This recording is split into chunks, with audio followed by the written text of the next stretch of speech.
que vai estar na frente, Senhor, desse trabalho. Cuida daqueles que já estão aqui e daqueles que porventura vão entrar no meio do caminho e aqueles que não podem vir, Pai, que por acaso têm desejo, mas às vezes os compromissos do dia assim impedem. Peço para Ti que cuide de cada um, Pai, neste momento precioso e que abra nossa mente, nosso entendimento, para que possamos, Senhor, colocar em prática aquilo que nós aprendemos, que o objetivo é aprender e praticar. Eu te agradeço por tudo, Pai, no nome amado de Yeshua HaMashiach. Amém, amém. Amém. Amém. Irmão Daniel, seja bem-vindo, Shalom. Irmão Daniel, seja bem-vindo, Shalom. Fazer a segunda oração.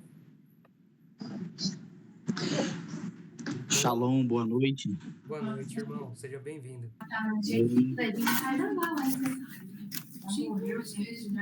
Querido Deus, Senhor nosso Pai, agradecemos, Senhor. Você vai para uma praia, Pai? Uma semana que para muitos é corrido, Pai. É uma semana que enfrentamos lutas e batalhas, mas sabemos que o Senhor está conosco, Pai. Pois seguimos as Tuas ordens, as Tuas leis. Vemos as Tuas bênçãos acontecendo, Senhor. Abençoe esse estudo de hoje, abençoe cada irmão que aqui está, os irmãos que não puderam chegar. Abençoe nossa congregação, para que a gente possa estar cada vez mais unidos, crescendo, meu Pai, em verdade e na Tua palavra.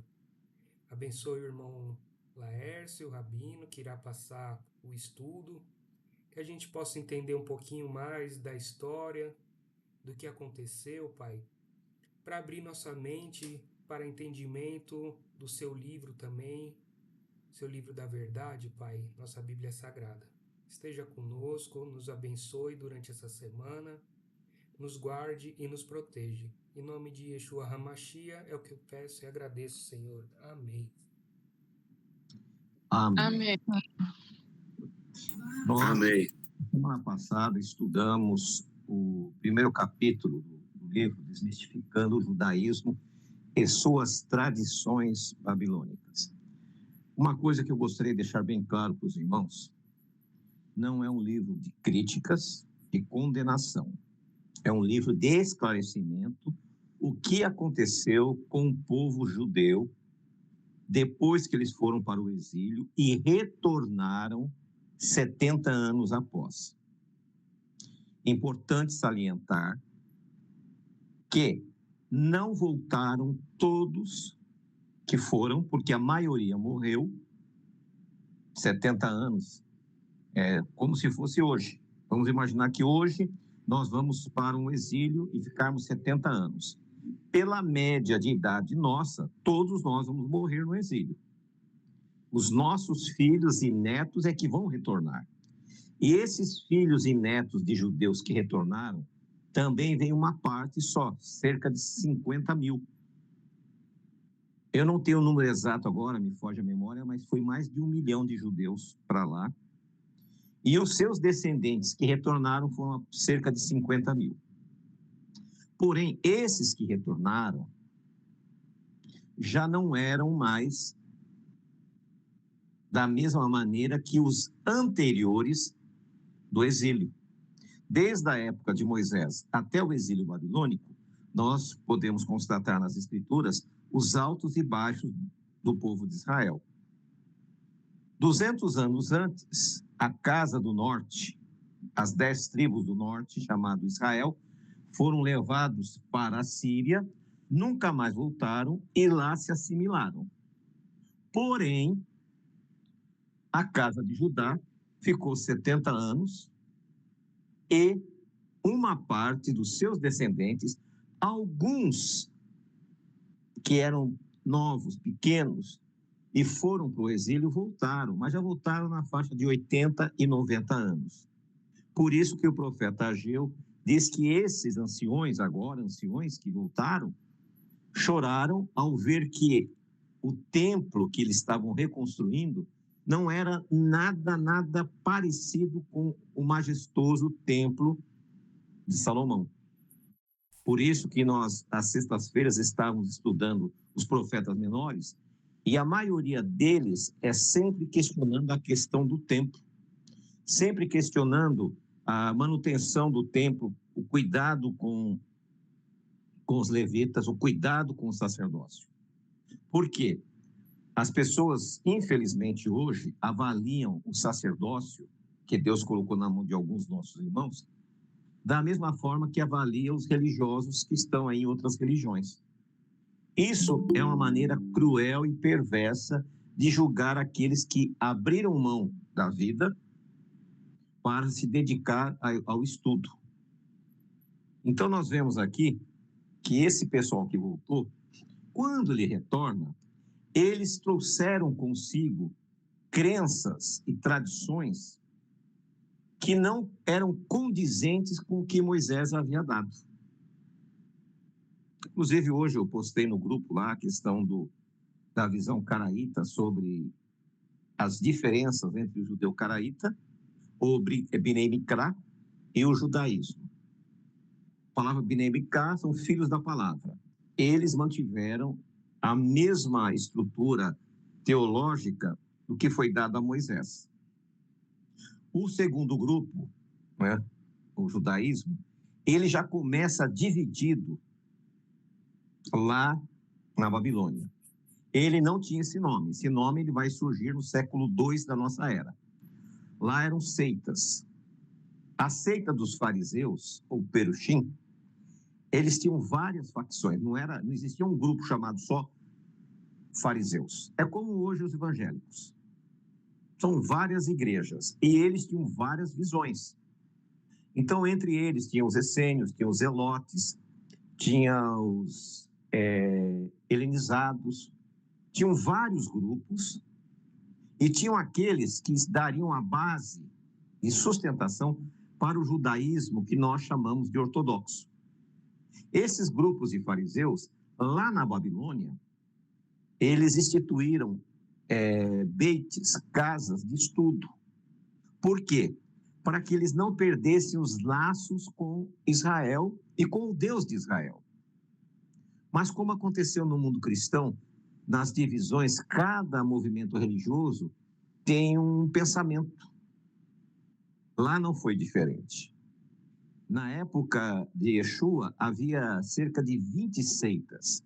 Entre essas seitas, nós podemos citar os fariseus, com mais 5 divisões, os betusianos, que seriam os caraítas hoje, os herodianos, os zelotes, os sicários, né? Quem mais? Deixa eu ver aqui. Os saduceus, que era o grupo dos sacerdotes, e mais outros que o nome foge, mas no livro consta. Muito bem. O que aconteceu com esse pessoal? Eles ficavam discutindo lá na Babilônia como guardar o sábado, né? Hoje a irmã Rosângela, inclusive ela não pôde estar conosco hoje. Hoje é aniversário da mãe dela, ela está lá, né, jantando com a mãe. Um dos mandamentos bíblicos é honra o teu pai e tua mãe. Ela está lá fazendo isso, isso é importante. Porque, infelizmente, hoje a maioria dos filhos parece que não sei o que acontece, né? Ignoram essa situação, isso não é bom. Mas, continuando. E essas beites que haviam lá, queriam discutir como vai guardar o sábado. A irmã Rosângela deu, inclusive quem não ouviu, entra lá no WhatsApp da Beit, e ela tem uma explicação espetacular como observar o sábado. E eles começaram a criar regras, um manualzinho de como guardar o sábado. Primeira coisa. Depois, como deveria usar o cabelo. Como deveria se relacionar com as outras pessoas. Por quê? Eles sabiam que eles não haviam nascido, na sua maioria, não haviam nascido em Israel, haviam nascido na Babilônia. A influência babilônica era muito grande, como nós hoje. Todos que estão aqui são oriundos da igreja cristã. E cada uma dessas igrejas tem os seus costumes e suas tradições. E isso influenciou a vida de vocês, como influenciou a minha. E aí o que acontece? Nós temos que ter o bom senso de entender que nós temos uma regra de fé, que é a Torá. Eu convido para quem tiver fácil uma Bíblia, senão eu vou fazer a leitura, do livro de Devarim, né, em português Deuteronômio, no capítulo 4, no versículo 1 até o 10. Vai ser uma leitura rápida, não vou tomar muito tempo de vocês, porém, prestem bem atenção na leitura e vocês vão ver que hoje, no movimento chamado messiânico e nazareno, aí já começa a se dividir entre eles, né? Nesse movimento, eles adotaram muitas práticas que são contra a Torá. Como assim? Algumas dessas práticas, elas não estão em harmonia com a Torá. E é isso que nós queremos dizer aos irmãos. Nós temos que fazer uma restauração total. A palavra restaurar, ela é diferente de reconstruir, de reformar. Restaurar é tornar ao estado original. Quem vai reformar usa martelo, usa talhadeira, serra elétrica, né? Mas quem vai restaurar usa um pincelzinho, um cotonete, para que consiga restaurar como era original. E é isso que nós temos que fazer, restaurar a nossa fé como foi dada a Moisés. Então, vou fazer a leitura. Por gentileza, se vocês puderem acompanhar, é importante. No capítulo 4, no versículo 1 de Deuteronômio, agora, ó Israel, ouve os estatutos e os juízos que eu vos ensino, para cumprirdes, para que vivais e entreis para possuir a terra que Jeová Deus, vosso Pai, vos dá. Uma das condições para que estes israelitas entrassem na terra prometida era obedecer os mandamentos e cumprir os ensinos que foram dados. Isso também é para nós hoje. Se você quer entrar na eternidade, se você quer fazer parte do povo que vai receber a herança, você tem que cumprir esses estatutos e esses mandamentos. Caso você não cumpra, eu tenho uma notícia um pouco ruim para você. Você não vai fazer parte dos remidos. Versículo 2. Presta bem atenção no versículo 2. Principalmente aqueles nossos irmãos que estão aqui, que fazem parte de liderança, que são pessoas que já são rabinos, pessoas que já têm trabalhado para chegar ao ministério. Presta atenção. Nada acrescentareis ao que vos ordeno, e nada diminuireis dela, para que guarde os mandamentos de Jeová vosso Deus, que vos ordenou. A Bíblia, ela é selada. O profeta Daniel estava preocupado com algumas profecias, e o anjo disse, está selado. O que é selado? Não se viola. A Bíblia, ela é selada. Não podemos criar mandamentos, não podemos tirar mandamentos. Naturalmente, nós temos que ver os mandamentos ativos e os inativos. Qual a diferença dos ativos? Aqueles que temos que observar hoje. Quais a diferença? O inativo. O inativo são aqueles que apontavam para o Messias, como matar o cordeiro de Páscoa, no dia 14. Esse é o mandamento inativo. Matar o bode e mandar o bode Azazel para o deserto, matar a novilha vermelha, esse é o mandamento inativo. Por quê? Porque já se cumpriu no Messias. Então, nós não vamos sair matando animais por aí. Infelizmente, tem pessoas hoje, tem movimentos messiânicos que estão até sacrificando animais, porque eles perderam a noção. Quando eu sacrifico o animal, eu anulo o sacrifício de Mashiach. Foi um sacrifício perfeito. Então, os mandamentos ativos, esses devem ser cumpridos. Se você criar algum princípio, criar algum mandamento, você vai estar quebrando a Torá. É um transgressor da Torá. Continuando. Os vossos olhos viram o que Deus fez por causa de Baal Peor, a todo homem que seguia Baal, pior, e Jeová Deus exterminou no meio de ti. E aqui vem a posição. Se no nosso meio tiver pessoas que comecem a praticar a idolatria, como eles praticaram lá, será exterminado. Aí você diz, não, mas eu não sou idólatra. Existe hoje, dentro do movimento de Techuvá, um movimento chamado judaísmo-latria.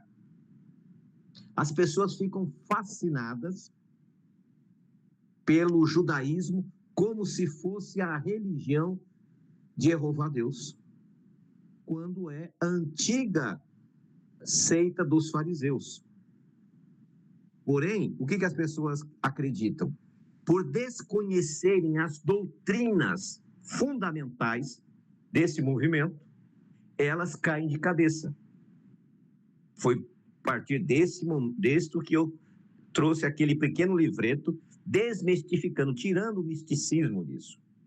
Então, muitas pessoas hoje, elas acabam acreditando, tá? Preste bem atenção. Não quero que vocês percam a fé. Mas acabam acreditando porque tem um sobrenome supostamente de origem judaica, que ele é judeu. Primeira coisa. Segundo, nem todos estes sobrenomes são de judeus, mas judeus adotaram para evitar a Inquisição. Então, nós temos vários sobrenomes, por exemplo, Oliveira, Pereira, Macieira, Gomes, etc, etc, etc. Eram nomes de portugueses, cristãos, e os cristãos novos, que foram judeus, que se converteram à força, chamado cristãos novos ou marranos, esses adotaram os nomes comuns. Aqui no Brasil também aconteceu isso. Os índios, inclusive quando você vê alguma entrevista de indígenas, muitos deles lá têm sobrenome em português. Como é que pode? Porque eles adotaram. Pessoas de origem afro. Os seus antepassados, quando chegaram aqui, eles traziam o nome deles, por exemplo, José de Angola, porque ele é de Angola. Só que ele, para evitar o preconceito, ele colocou José da Silva. Só que ele não pertence à família Silva, porque o sobrenome Silva é um sobrenome romano. Então, eles têm essa utopia e eles esquecem que o profeta Isaías, no capítulo 56, ele tem uma profecia maravilhosa para todos, para judeus, para gentios, que ele diz assim: aquele gentio que se achegar a mim, abraçar a minha aliança, guardar os meus shabatotes, lá está sábados no plural, ou seja, guardar os sábados festivos, que é o sábado do sétimo dia e as festas bíblicas. Eu, Jeová, vou dar para você, gentil, um nome melhor do que os filhos e filhas, ou seja, um nome melhor do que os israelitas, porque é um nome eterno. E a minha casa será chamada casa de oração para todos os povos.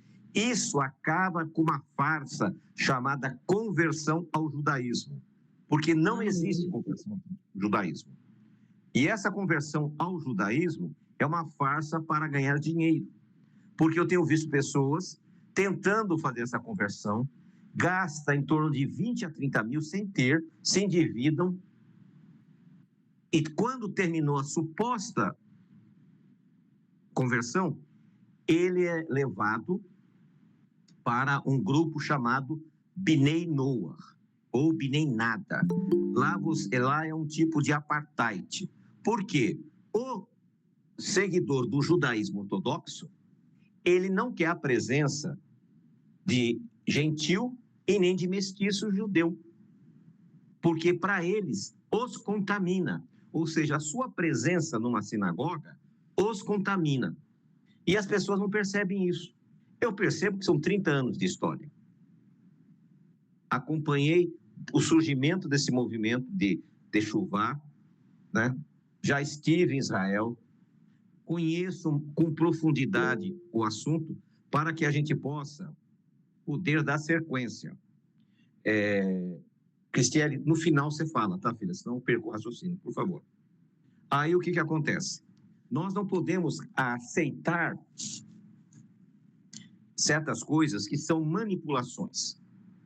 Então, voltando aqui para o nosso estudo, diz o texto: nada acrescentareis ao que vos ordeno, e nada diminuireis dela, para que guarde os mandamentos de Jeová vosso Deus, que vos ordeno. Ou seja, existem princípios que não foram estabelecidos por Deus. E entre esses princípios, aqueles judeus nascidos na Babilônia, que foram para Israel, tentando blindar a religião, criaram amarras para evitar que as pessoas transgredissem o Shabat. Uma delas, você não pode andar no Shabat mais de 1 quilômetro. Então, lá em Israel foram construídas sinagogas 1 quilômetro distante da outra. Na época de Yeshua, havia 4.000 sinagogas e havia 6.000 fariseus. Naturalmente, outras seitas iam lá naquelas sinagogas, mas eles fizeram isso por quê? Para evitar que o judeu andasse mais de 1 quilômetro. Porém, havia uma exceção. Eu precisaria ir na casa do irmão Danilo. Da minha casa, na casa dele, deve dar uns 10 quilômetros, eu acredito. Não tenho certeza. Vamos lá. Como que eu faria no sábado para chegar na casa dele? Eu iria enganar Deus. Como iria enganar Deus, segundo a cabeça deles? Eu passaria na casa do Jadeilson, que é no caminho, tomo um copo d'água. Aí eu posso andar mais 1.000 metros. Aí eu passo na casa do irmão Davi, tomo um copo d'água. Passo na casa da Maria, tomo mais um pouco d'água. E assim por diante, até poder alcançar o meu objetivo. Então, é tentando dar um jeitinho. Hoje em Israel, quando você mora num edifício, no Shabat, todos os elevadores são programados para parar de andar. Se você mora no 10º, você vai ter que parar nos 10 andares, porque, segundo a visão do judaísmo ortodoxo, ao apertar o botão, você gerou uma faísca. E isso é trabalho. É uma coisa sem sentido. Então, nós percebemos que, na sua casa, o que acontece com eles? Todas as luzes permanecem acesas no Shabat, porque é um trabalho. Isso foram acréscimos que o Eterno ordenou: não crieis leis, nem tireis leis, porque na Torá não fala nada disso. Vou explicar numa outra ocasião, não hoje, a questão do fogo. É um outro estudo. Voltando aqui para nós. Então, esses acréscimos, a questão da lavagem das mãos. Esta foi a grande polêmica entre os fariseus e Yeshua. Nós encontramos essa polêmica no capítulo 15 de Mateus e no capítulo 7. Os fariseus criticavam os discípulos por não lavarem a mão ritualmente. Ele não está dizendo que eles eram pessoas que não tinham asseio, higiene, não. Porque existe todos que a maioria que conhecem, aquela famosa canequinha de 2 alças. Então você, quando vai lavar suas mãos, você pega com a mão direita na alça direita e diz: bendito és tu, eterno nosso Deus, Rei do universo, que nos santifica com teus mandamentos e nos ordenaste lavar a mão ritualmente. E joga na mão esquerda. Faz a mesma coisa na mão direita e joga na mão direita. O que é isso? Aonde na Torá existe essa ordenança? Em lugar nenhum. Além de termos uma mentira, Deus não ordenou isto. Deus ordenou, sim, a pureza, a limpeza. Agora, dizer que Deus ordenou que fizesse a lavagem ritual, não, isso é uma mentira. E foi justamente esse ponto que os fariseus ficaram pegando em Yeshua, condenando ele, porque os seus discípulos não praticavam aquilo. Outro detalhe, eles têm o Sidur. Quem já leu o Sidur vê que são rezas e rezas intermináveis, repetitivas. No Yom Kippur é uma coisa horrorosa. Você tem que rezar o dia inteiro as mesmas rezas. E você vai perceber que os discípulos de Jesus perguntam para ele: mestre, nos ensina a orar. Todos eles oravam o Sidur. Só que Yeshua diz: não façam orações repetitivas. Deus não vai ouvir porque estão repetindo orações. Vocês perceberam? Por isso que ele faz a oração do Pai Nosso. Porque Yeshua veio quebrar estas falsas ordenanças que Moisés já disse: não aumentem e nem tirem. Em Mateus 23, Yeshua diz: vocês colocam um fardo que nem seus pais conseguiram carregar. Que fardo que ele fala isso? A invencionice de regras que jamais foram dadas por Deus. Como eu disse para vocês aqui, foram proibidas. Talvez alguém diz: nossa, mas quer dizer que o Laércio apostatou. Não é nada disso, nós estamos aqui para restaurar. Para que você não tenha uma vida pesada, carregada, sem compreender o que Deus determinou. Nós não vamos entrar hoje também na questão do calendário, que a gente vai entrar no decorrer do estudo, mas mudanças de calendário, criação de ano novo no meio do ano, crenças paganizadas foram sendo introduzidas e hoje faz parte integral da crença. E os messiânicos, ao invés de ficar com os ensinos de Yeshua, decidiram optar por causa do sistema religioso do judaísmo. Voltando, Yeshua chega lá em Mateus, no capítulo 23, e ele diz o seguinte: na cadeira de Moisés estão sentados os fariseus. Primeira coisa, não existe mais hoje nas sinagogas, mas no passado havia uma cadeira que era dada ao juiz. Era escolhido um juiz entre o povo para julgar as questões, desde a época de Moisés. Então os fariseus já não poderiam estar sentados ali porque eles não eram juízes, em primeira coisa. Lembra da questão do julgamento lá, da mulher adúltera, que alguns dizem que não existe, outros dizem que existe? Porque essa suposta cadeira era do juiz. Yeshua, sendo um rabino, ele também poderia ser um juiz. Continuando o texto. Fazei tudo o que eles disserem. Depois, no versículo seguinte, mas não façam o que eles fazem, porque eles ensinam, mas não praticam. Quando você lê isso e lê o restante do capítulo 23, você vê que há uma discordância de um versículo para o outro. Por quê? Foi traduzido erroneamente. Graças ao Eterno, Deus misericordioso, foi encontrado na Biblioteca do Vaticano o livro de Mateus em hebraico, que é o Matatiahu Ben Top. Em Mateus 23, lá diz assim: na cadeira de Moisés estão sentados os fariseus. Ponto. Então ele está alertando que naquela cadeira, indevidamente, eles estão assentados.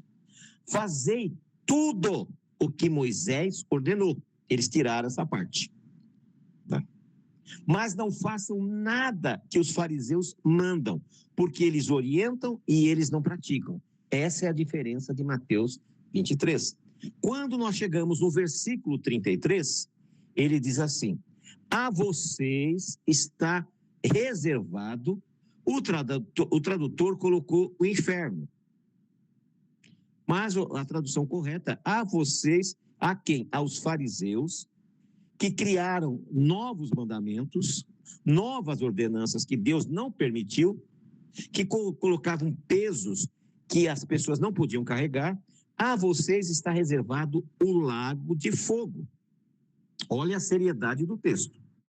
Quando nós vamos lá para o Apocalipse, no capítulo 2, no versículo 9, diz assim: estes, a quem se refere? Os fariseus, atual judaísmo. Se dizem judeus, mas não são. Por que diz a expressão judeu? Porque a expressão judeu ficou sinônimo de guardador da lei. Ou seja, eles dizem que guardam a lei, mas não guardam. A sua sinagoga é a sinagoga de Satanás. Isso é muito sério. Quando nós vamos para o Apocalipse 18, nós vemos ali que o Apocalipse 18 está falando de mercadores da fé. Lembra que eu estou falando que eles querem converter as pessoas e aí eles cobram casamento, cobram circuncisão, cobram uma série de coisas? Tornaram-se mercadores. Porque ali caiu a grande Babilônia. Por que fala Babilônia? Babilônia já não existia há muitos séculos. O profeta João, através da inspiração de Yeshua, diz: caiu a Babilônia. Por que caiu a Babilônia? Porque eles trouxeram estas crenças da Babilônia. O judaísmo trouxe essas crenças da Babilônia e agora o Apocalipse diz: caiu.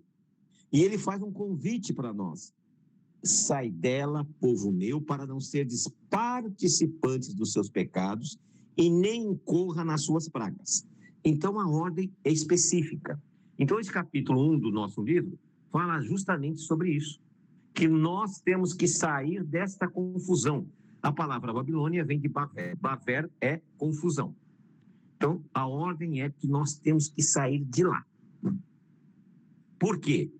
Porque eles ensinam doutrinas que são doutrinas de homens, mas não são doutrinas bíblicas. As palavras são pesadas, mas eu li a Bíblia. Respeito cada indivíduo, mas eu não posso permitir que os nossos irmãos continuem sendo enganados com doutrinas que não são doutrinas de Deus, são doutrinas de homens. Então, o capítulo 1, ele reza exatamente isso, ele diz isso. Olha, saia desta confusão. Por exemplo, um outro equívoco deles. A Bíblia só tem um princípio que nós temos que usar, que é o zitzit. E ele tem que ter um fio azul. Nenhum seguidor do judaísmo usa um zitzit com fio azul. Eles usam sem o fio azul. O talit é uma opção, porque traz o zitzit. O kippá é tradição. Não faz parte, não é pecado nenhum, como não é pecado colocar um boné, como não é pecado colocar um chapéu, como não é pecado colocar um kippá, não é pecado, mas é uma tradição. Então, nós temos que andar de preto. Aqueles judeus que andam de preto, eles andam porque eles estão de luto porque o templo foi destruído. Isso é apostasia. Eu tenho terno preto, mas eu não uso para esse motivo. Então, nós temos que ter muito cuidado quando vamos praticar qualquer princípio, qualquer mandamento. Então, meus irmãos, esse estudo que nós estamos dando nesse momento é referente ao capítulo 1, sobre os fariseus, as influências que eles tiveram e a influência que ele está tendo até hoje sobre aqueles cristãos que decidiram fazer um retorno às suas raízes da fé. Quando eu conheci a Techuvá, em março faz 25 anos, é o mesmo período desse ano de Sião, da Beit Marchia de São Paulo, nós não tínhamos estes costumes que foram adotados por esses movimentos recentes. Então, você vê na internet um monte de indivíduos se autoproclamando rabinos e ensinando doutrinas que são doutrinas de homens. Então, vocês têm que ter um pouco de cuidado. Quando eu falo para os irmãos, não é questão de ficar perseguindo, não. Irmãos, cuidado com o que vocês escutam, cuidado com o que vocês veem, porque existe muita fantasia, muita mentira. Pessoas que estão tentando fazer você ser um judaizante. Em Atos 15, você lembra que quando os apóstolos tiveram que fazer um concílio em Jerusalém para coibir dos judaizantes, que eram os fariseus, que disseram se converter a Yeshua, começaram a trazer regras do farisaísmo para dentro do movimento. E é o que acontece hoje. Hoje precisaríamos fazer um concílio no movimento de restauração para falar para os irmãos não entrarem nessa situação. As mesmas dúvidas da época é a de hoje. Então nós temos que parar e refletir. Qualquer princípio que ensinar para você tem que estar descrito na Torá. Se não estiver descrito na Torá, seja anátema. Por exemplo, o sábado é um dia de alegria. O 7º dia é um dia de festividade e não um dia de sobrecarregar-se, ficar um dia ofuscado, porque eu tenho que guardar esse dia para me salvar. Quem disse que sábado salva alguém? Quem salva é Jesus, é Yeshua. Se você achar que guarda o 7º dia para ser salvo, você é um idólatra. Você está idolatrando um dia. Nós guardamos o 7º dia porque somos salvos e não para sermos salvos. Põe isso na mente de vocês. Nós guardamos as festas bíblicas para sermos, porque somos salvos. E os salvos obedecem Torá. E não para sermos salvos. Não tem cabimento você achar que por observar ou se privar daquele dia de alguma atividade sua, você vai ser salvo. Isso é uma utopia. Valoriza o sacrifício de Mashiach. Você é salvo porque Mashiach morreu por você. E em gratidão a essa salvação, você observa os princípios que ele ensinou. Guarda os mandamentos de Deus. E vocês têm a fé em Yeshua. Então, esse é o estudo que eu gostaria de passar para vocês hoje. Tá? Espero que vocês tenham entendido. Quem não entendeu, quem ficou com dúvida, por favor, mande uma pergunta para mim. Pode ser no grupo, pode ser no meu WhatsApp pessoal. Eu vou responder com todo carinho, dar as fontes, para que você não fique em dúvida. Porque eu sei que alguns irmãos estão assim meio, poxa vida, mas eu não sabia disso. Então, estamos sabendo agora. Às quartas-feiras, o irmão Danilo conversou conosco para que nós tivéssemos mais um dia de oração. E aproveitando esse momento de oração, então foi que nós decidimos, então, a partir de agora, às quartas-feiras, estudar primeiramente, né, o livro, que explicar o que é essas crenças que estão aparecendo. E, na sequência, nós vamos escolher outros temas que até os irmãos podem dar a sua sugestão. Eu agradeço a presença de todos, que o Deus bendito os abençoe. Irmão Danilo, por favor. Obrigado, Rabino. Cristiele, você queria falar alguma coisa? Quer ainda perguntar, falar alguma coisa? Obrigado, Danilo. Não, aqui na hora que o Rabino estava falando do movimento Bnei Noah, que é um apartheid, eu ia falar que realmente, quando eu estava no judaísmo ortodoxo, no farisaísmo, tentaram me jogar para o Bnei Noah e eu não fui.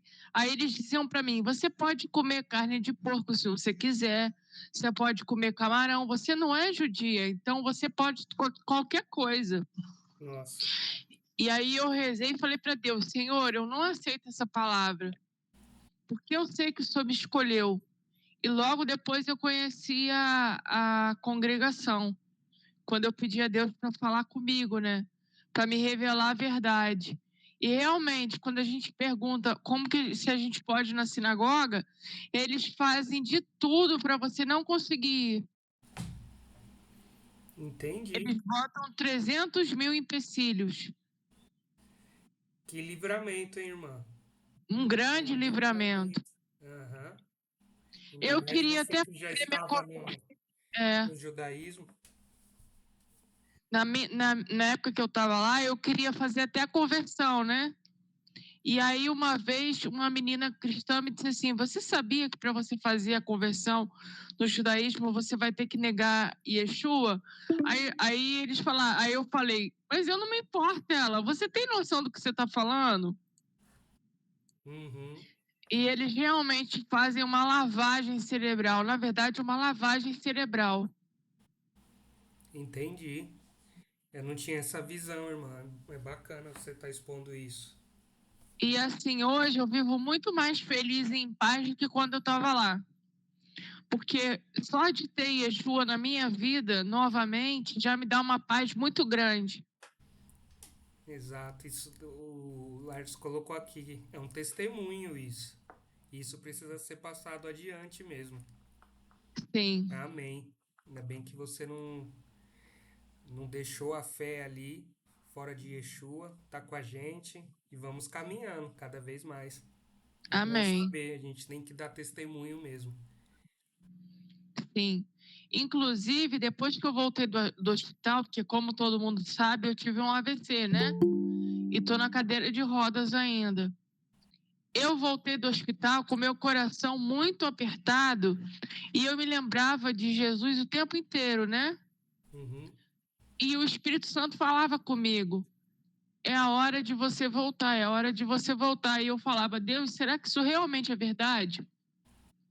E aí eu comecei um dia a chorar, pedir perdão a Deus por ter negado o filho dele tanto tempo. E eu vou te falar uma coisa dura é você ter que pedir perdão a Deus por isso, viu? Porque dá uma dor no coração muito grande. Me dava uma dor no coração e eu chorava cada vez mais. Foi muito duro pedir perdão a Deus por isso. Dá uma vergonha, uma dor no coração. E Deus, mesmo assim, nos perdoa e nos consola. Eu imagino, e deve ser difícil também, eu costumo falar que reconectar, né? Que quando eu também me desviava algumas vezes do caminho assim, e depois para ter uma comunhão, reconectar com Deus, né? É difícil, né? A gente começa a sentir, parece que a gente não está mais na bênção, né? E não sente aquela Sim. proteção dele, e aí tudo até aquela caminhada voltar, chegar aos pés dele ali novamente, é uma caminhada dura. Ainda bem Até que que abriu os isso para olhos mim da não, irmã. porque eu sempre tive muito ligada com Deus, né? Mas a parte de reconhecer perante Ele que Jesus realmente é o filho dele, realmente é o Messias e que morreu na cruz para me salvar, isso foi o mais duro. Eu não conseguia nem falar direito, engasgava, porque dá uma vergonha muito grande. É tipo assim, Deus apostou todas as fichas em mim e eu joguei tudo fora, entendeu? Entendi. Amém, minha irmã. Amém. Obrigado pelo testemunho. É De nada, bênção. irmão. Bom, então a gente finaliza. Cristiane, você gostaria de fazer uma oração? Posso orar, irmão? Por favor, vamos orar juntos. Tá. Paizinho, obrigado, Senhor. Obrigado por esse estudo. Obrigado pela vida de cada irmão aqui. E obrigado, Senhor, pela transformação que o Senhor tem feito nas nossas vidas, Pai. Dá a cada um aqui, Senhor, condições, Pai, espirituais, financeiras, emocionais de estarem na tua casa, Pai. Que cada família aqui, Senhor, seja salva pelas tuas mãos. Que o sangue de Jesus, Senhor, recaia sobre todos nós, Pai. E que nós possamos trilhar essa caminhada, Senhor, sempre com muita fé, com muito amor e com muita sabedoria, Pai. Nos dá sabedoria, nos dá entendimento, Senhor, e nos ajuda, Senhor. Nos dá o pão de cada dia, o sustento de cada dia, Senhor. Nos livra de todo o mal. Nos perdoa, Senhor, assim como nós perdoamos aqueles que nos ofendem. E seja sobre nós o Deus supremo e eterno, Pai. E que sobre nós o teu Filho reine e brilhe por toda a eternidade, Pai. Em nome de Jesus, amém. Amém. Amém. Irmã Maria, Amém. você faz Sim. a oração e o irmão Laércio Rabino fecha para a gente com a bênção? Pode ser? Amém. Amém. Pai amado, te agradecemos por esse momento precioso que nos reunimos aqui, por esse ensino, Pai, e que, como eu falei, colocar em prática, porque nós precisamos disso, praticar a tua palavra em nossas vidas, nossas atitudes, para que possamos ser luz e levar outros até a Ti, Senhor, a reconhecer, a fazer techuvá e se voltar para Ti, para as práticas daquilo que Tu nos deu. Eu entrego cada um dos meus irmãos em Tuas mãos e Te agradeço, Pai, no nome bendito de Yeshua HaMashiach. Amém e amém. E o Senhor te abençoe e te guarde. O Senhor faça resplandecer o seu rosto sobre ti e tenha misericórdia de ti. O Senhor sobre ti levante o seu rosto e te dê shalom. Shalom a todos. Espero vocês na segunda-feira. Shalom. Shalom, uma boa noite para todos. Seja o nome do Senhor. Amém. Amém. Shalom. Shalom a todos.